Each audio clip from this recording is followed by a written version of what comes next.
حضرت حسین ابن علی رضی اللہ عنہ کا یہ قول سوشل میڈیا پہ لوگ شیئر کر رہے ہیں کہ زنا ایک قرض ہے، جس نے کیا اس کے گھر والوں سے ادا کیا جائے گا۔ کیا یہ بات شرعی لحاظ سے درست ہے؟ سوشل میڈیا پہ پتہ نہیں کیا کیا چیزیں لوگ اہل اللہ کی طرف اور اہل بیت کی طرف اور صحابہ کی طرف منسوب کر کے نقل کر دیتے ہیں۔ قرآن میں اللہ تعالیٰ کا ارشاد ہے، لا تزر وازرۃ وزر اخری، کوئی شخص کسی دوسرے کا بوجھ نہیں اٹھائے گا، اور اللہ کسی کی وجہ سے کسی کو سزا نہیں دیتے۔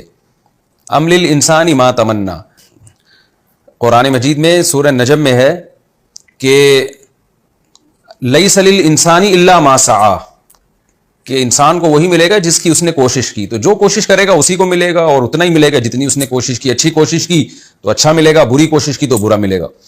تو ہمارے ہاں یہ بہت مشہور ہو گیا ہے کہ جو زنا کرتا ہے تو اس کا بدلہ اس کی بہن یا بیوی یا ماں کو معاذ اللہ یا خاندان کی عورت کو چکانا پڑتا ہے۔ یہ غلط ہے۔ اگر ایک شخص زانی ہے اور اس کی بیوی پاک دامن ہے تو انشاءاللہ وہ پاک دامن ہی رہے گی۔ اگر ایک شخص برائی میں مبتلا ہے اور اس کی بیٹی پاک دامن ہے تو انشاءاللہ اس کی بیٹی پاک دامن ہی رہے گی، اس کی بہن پاک دامن ہی رہے گی۔ ایسا اللہ نہیں کرتے کہ ایک کے جرم کا بدلہ دوسرے کو دے دیں اللہ تعالیٰ۔ البتہ یہ بات اپنی جگہ درست ہے کہ جب گھر میں مرد پاک دامن نہیں ہوتا تو اس کے برائی کی نحوست اور بے برکتی دوسرے پہ پڑتی ہے۔ اس طور پہ پڑتی ہے کہ جب باپ فار ایگزامپل زنا کرتا ہے تو بچوں کے دل میں نا زنا کی برائی کم ہو جائے گی، وہ سوچیں گے یار ہمارا باپ یہ کام کرتا تھا، تو بیٹے بھی ہو سکتا ہے یہ سوچ کے اس زنا کی طرف جائیں، بیٹیوں کے دل سے بھی برائی کم ہو جائے، کیونکہ جب وہ دیکھیں گے کہ یہ ایک خاندان کا سربراہ غلط کر رہا ہے تو اس سے غلط چیز کا غلط ہونے کا کانسیپٹ دماغ سے نکل جاتا ہے۔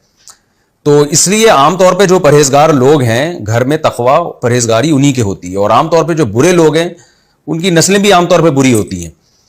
تو وہ اس لیے نہیں ہوتی کہ اللہ نے ان کو زبردستی اس قرضے کا چکانے اللہ نے ان کے ذمہ لگا دیا ہوتا ہے کہ اب یہ قرضہ تم چکاؤ گے، نہ بلکہ اس لیے کہ انہوں نے اپنے باپ دادا کو ایک برائی میں دیکھا ہوتا ہے تو وہ اس سے مانوس ہو جاتے ہیں۔ مزید ویڈیوز کے لیے چینل کو ضرور سبسکرائب کریں۔